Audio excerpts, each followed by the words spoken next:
Estábamos hablando, vamos a completarlo, estábamos hablando el día pasado, el jueves pasado, de dipolos dentro de campos eléctricos.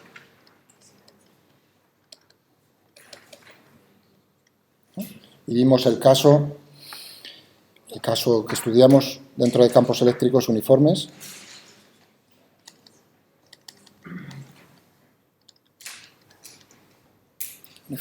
Vimos cómo el dipolo entonces lo que tiende es a alinearse. No vimos cómo el dipolo tiende a alinearse con el campo, a girar, un giro, ¿de acuerdo? Pero vimos que en el campo eléctrico uniforme el dipolo no era acelerado en bloque, sino únicamente teníamos un giro.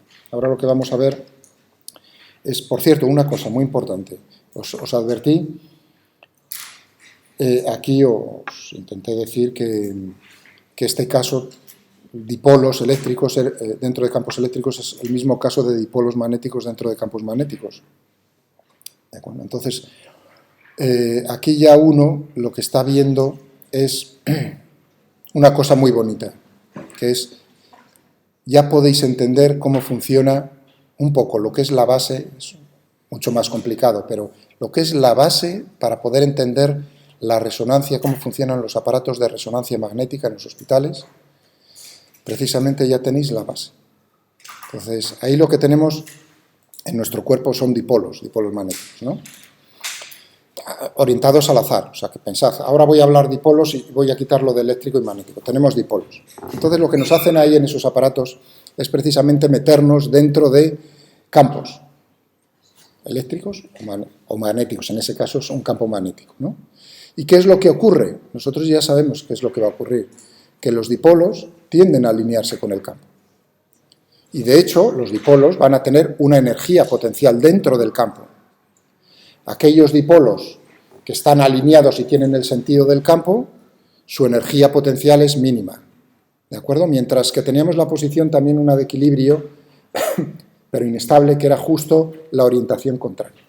Eso quiere decir que entonces nosotros podemos, a esos dipolos que tienden a alinearse, nosotros le podemos mandar energía, de alguna manera, y digamos sacarles de esa posición de equilibrio estable. ¿De acuerdo? Fijaos que teníamos una frecuencia, y ese problema lo estudiamos, había una frecuencia angular de oscilación natural. El dipolo oscilaba dentro del campo con una frecuencia natural, o frecuencia de resonancia. Lo de resonancia viene ahora, la explicación es que si nosotros forzamos ese sistema oscilante con una frecuencia, es como un columpio, con una frecuencia, un periodo, que es justo la frecuencia natural de oscilación de ese sistema, entonces la amplitud de oscilación es la máxima. O el sistema absorbe de manera máxima energía de la fuente externa que estáis, ¿no? Los empujones, tú estás gastando energía. ¿De acuerdo? Esa, entonces, es absorbida, esa energía.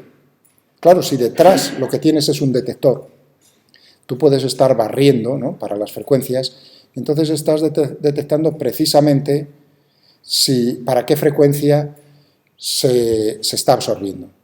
Esa es la frecuencia de resonancia, ese fenómeno se le llama de resonancia. Claro, lo que se hace en esos aparatos es buscar en determinados dipolos, ¿no?, para determinadas moléculas, átomos, unos especiales, que están, pues, por ejemplo, agua o lo que sea, unos determinados, que tú ya conoces cómo es el metabolismo del cuerpo, ¿no? Entonces, aparte de eso, tú puedes detectar que se encuentra, viendo la absorción para esa frecuencia, pero además puedes detectar, porque es directamente proporcional a la cantidad, a la concentración que tienes de esa sustancia. ¿De acuerdo? Cuanta más sustancia, más es absorbido. De tal manera que lo que se ven son los picos de absorción. ¿De acuerdo? Bueno, y eso es lo que precisamente se hace en esos aparatos. Al final lo que sale es precisamente en un código de colores. Y tú puedes ver, pues en esa zona se está absorbiendo, hay mucho de esto, y ahí es donde los médicos interpretan, pues si hay algún problema, si ellos esperan más o menos. Es más complicado, es bastante más complicado que lo que os estoy yo diciendo, porque la resolución espacial Es ahí donde viene el invento, digamos, el punto. Lo que os estoy diciendo es así, muy sencillo y funciona, pero claro, ahí la pregunta es cómo logras una resolución espacial en el problema. Es decir, que cuando te hacen una resonancia aparezca la rodilla como Dios manda, ¿no? En este punto, ese es el problema y ese ya no, digamos, no... Eso va con el gradiente del campo, simplemente dicho. Podéis mirar en Wikipedia y a lo mejor intentar entender algo de eso. Pero bueno, ya veis cómo con este problema que hemos estudiado uno puede entender ya cuáles son los principios básicos de eso. También para materiales, es muy importante. En defectos en materiales, por ejemplo, en ciencia de materiales, que tenéis alguna asignatura, ¿no? Ciencia de materiales, pues ahí probablemente o quizás os enseñen defectos en materiales. Entonces, ¿cómo se pueden detectar los defectos? Más bien, no solo cómo se detectan, sino una cosa mucho más importante o una cosa que tiene mucha importancia en los defectos, que es la estructura del defecto. ¿De acuerdo? O sea, si tiene una asimetría de un tipo o de otro tipo, eso también se logra con las resonancias. Resonancias magnéticas, de alguna manera, hay diferentes tipos. Tiene eso mucha aplicación porque también puedes entonces obtener con defectos en materiales, en sólidos, puedes obtener láseres. ¿De acuerdo? Bien, pues vamos o sea que es muy bonito, es una aplicación, por eso me gusta siempre enseñarlo. Tiene tantas aplicaciones para poder entender problemas que son cuánticos, porque lo otro no es sencillo. Y ahora lo que vamos a hacer es entender lo del... Hoy sí me traje, ¿no? Es entender lo de los imanes, dipolos magnéticos, ¿no? Fijaos que lo que vamos a ver es precisamente cómo la fuerza de atracción o de repulsión entre estos dos imanes. O bien, lo que os ponía el otro día, que no voy a volver a repetir, cuando yo cargaba el bolígrafo, ¿no? Y atraía el papel. O sea, lo que vamos a ver es cómo se atraen esos cuerpos. Para ello necesitamos ver, estudiar o entender qué ocurre dentro de campos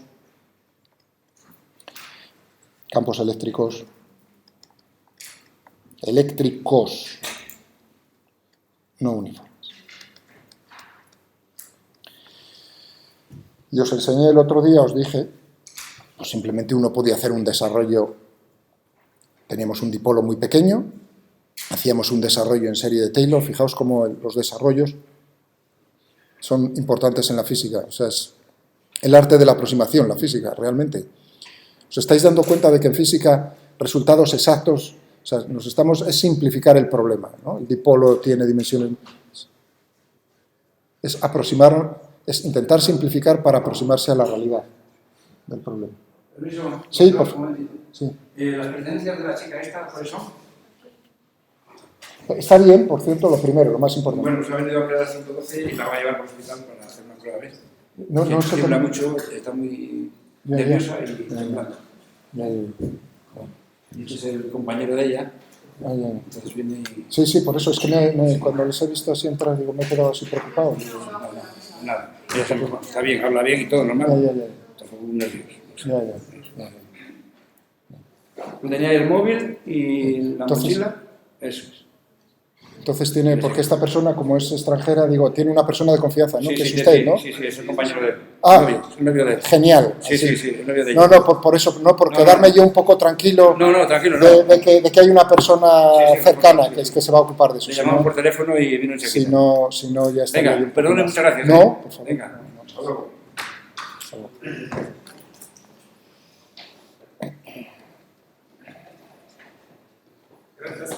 No, en absoluto. En el caso de lo que me pasó hace 4 años, la otra compañera antigua, no era de León, era de Ponferrada, creo.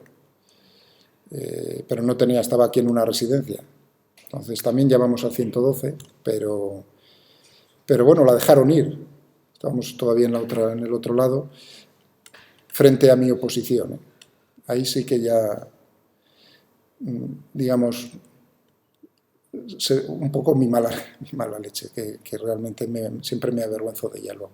Pero bueno, que claro, es que se había golpeado la cabeza al caerse. Entonces yo ahí no estaba nada tranquilo y dijeron, bueno, esto, ¿no? La miraron, ¿no? Tal, si era diabética, lo de siempre, vamos, esas cosas. Pero bueno, yo les dije, o sea, Mire usted que yo estaba ahí al lado y se ha dado un golpe en la cabeza, ¿no? Entonces, pero quien manda, manda. Y era una médico, una señora, no hay nada que se la puede dejar ir, pero yo le dije bien claro eso, es su responsabilidad, no es la mía. O sea, que quede bien claro que yo le he dicho a usted que se ha dado un golpe en la cabeza, porque yo me quedé muy intranquilo, ¿entendéis?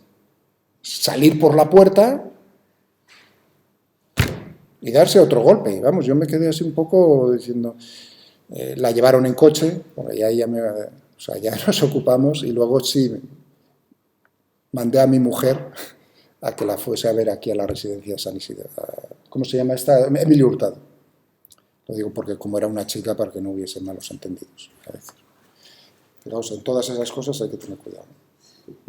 En aquel momento. Entonces, quedó muy agradecida, la verdad. Bueno, estábamos con campos eléctricos no uniformes.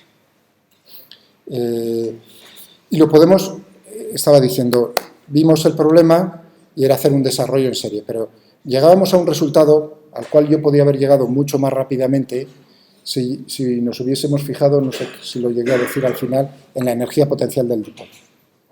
Entonces nosotros conocemos, hacemos la energía potencial del dipolo dentro del campo, ¿no? Y esa expresión era, voy a utilizar U, venía dado por menos P por E. ¿De acuerdo? Siendo P el momento dipolar eléctrico y E el campo externo donde metemos el... Claro, pero esto es general para cualquier problema en física. Ahora estábamos, sí, aplicándolo sencillamente, decir, bueno, si el dipolo se ha orientado, ¿no? O sea, teníamos aquí el campo eléctrico, E, entonces el dipolo se orienta de esta manera, P, de tal manera que entonces P es paralelo a E, tiene el mismo sentido. Eso quiere decir que la energía potencial, en ese caso, que es mínima, sería menos P por E, ahí ya son los módulos, módulo de uno por el módulo del otro, por el coseno del ángulo que forma, ¿no? Y ahora viene el momento de decir, bueno, si esta es la energía potencial, nosotros podemos llegar a conocer la fuerza que ejerce el campo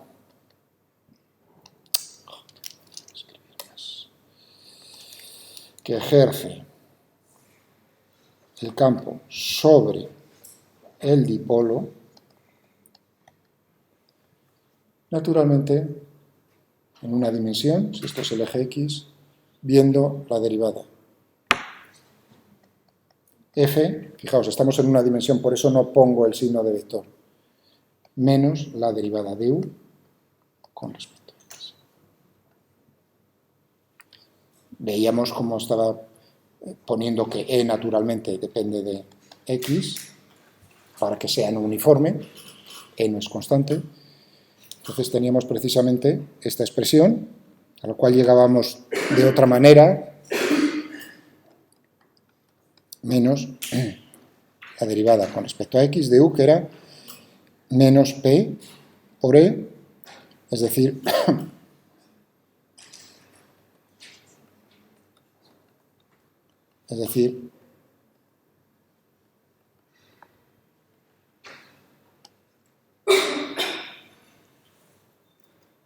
y obteníamos ese resultado,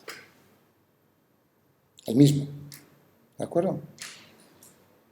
Bueno, pues vamos a aplicarlo, porque ya os he dicho, esto es así, ¿no?, muy formal, pero ahora aplicación o problema. Tengo ahora dos dipolos, o sea, lo que quiero hallar, quiero determinar la fuerza de atracción o repulsión entre dos dipolos eléctricos puntuales. Cuando digo lo de puntuales, precisamente ya las dimensiones son tan pequeñas que cualquier punto, ¿no?, del campo digamos, está infinitamente alejado de lo que es, o es mucho más grande que las dimensiones del dipolo. Puedo cogerme la expresión que ya sabemos para el campo dipolar. Vale, entonces vamos a ver, los dos dipolos, si queréis, son dos dipolos iguales. Dos dipolos eléctricos frontales e iguales. Y vienen caracterizados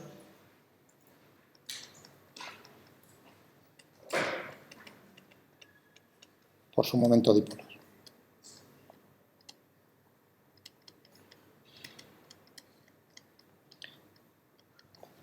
Vale, entonces tengo aquí, vamos a ponerlo alineados, tengo aquí un dipolo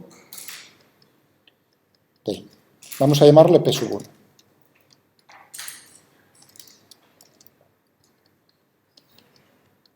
Ya sé que el módulo, bueno, el módulo caracterizados por su momento dipolar P.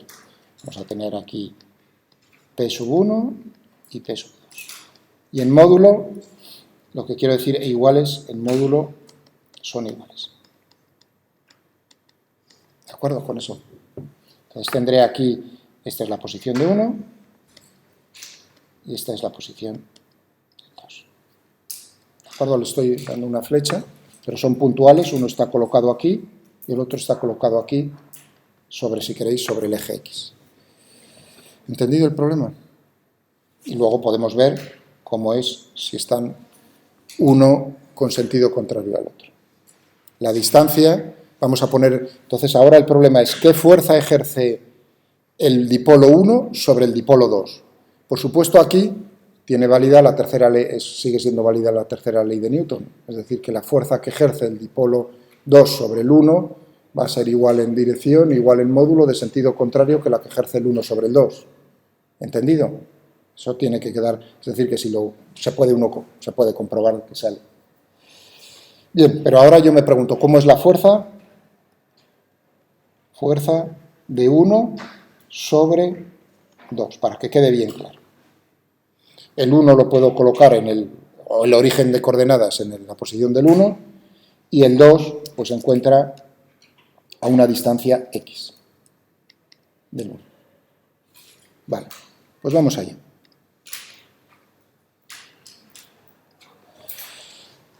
Hemos dicho que la fuerza va a venir dado en una dimensión por esta expresión. U era menos P por E. Ahora hay que tener en cuenta, esta es la fuerza que ejerce el 1 sobre el 2. ¿De acuerdo?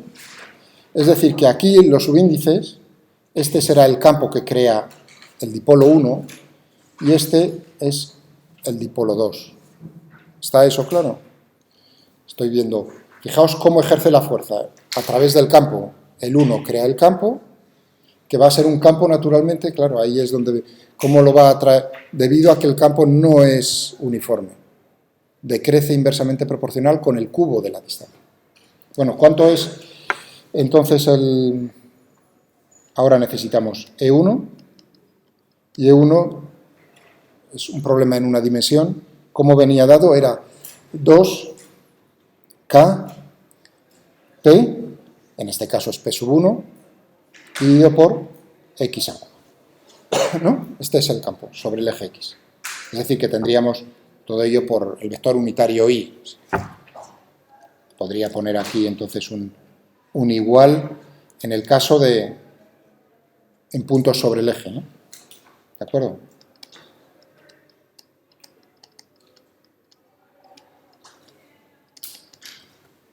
Bueno, es importante esta expresión. O sea, que esto es lo que tenemos nosotros aquí. Bien, estupendo. Hagamos el producto escalar.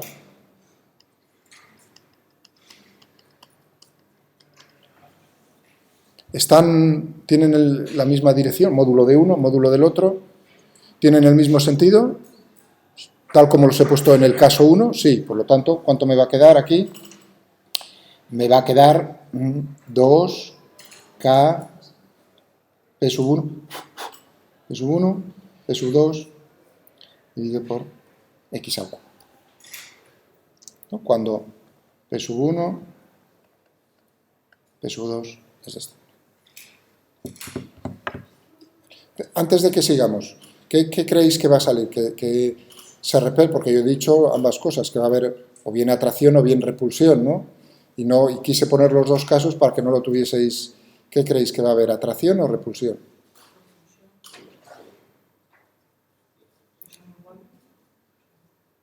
Hombre, quiero decir, los dos dipolos son iguales, pero en un caso están apuntando en el mismo sentido y en el otro caso en el sentido contrario.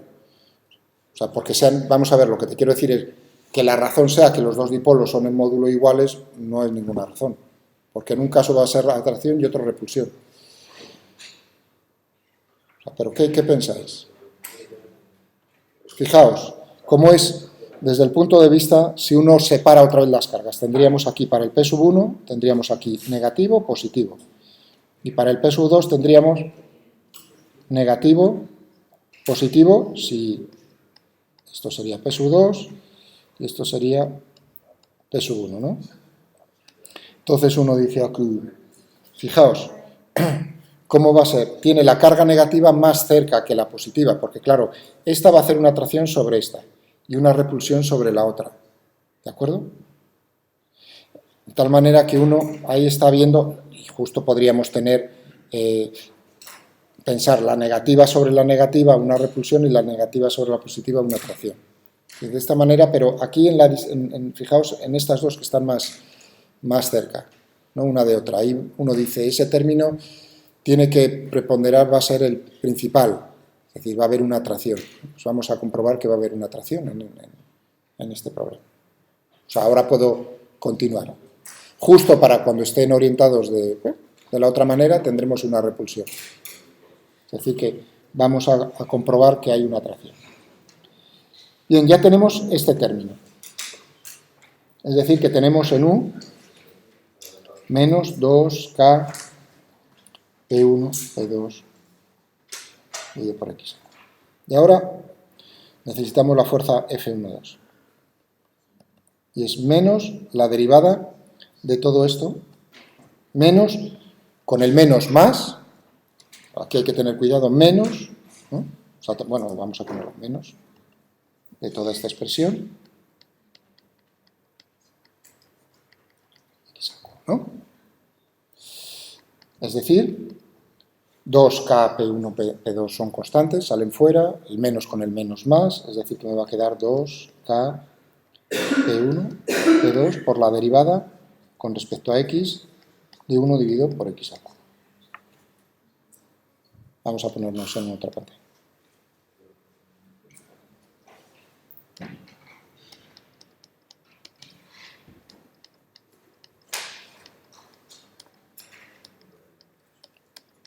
Y termino ahora, un segundo.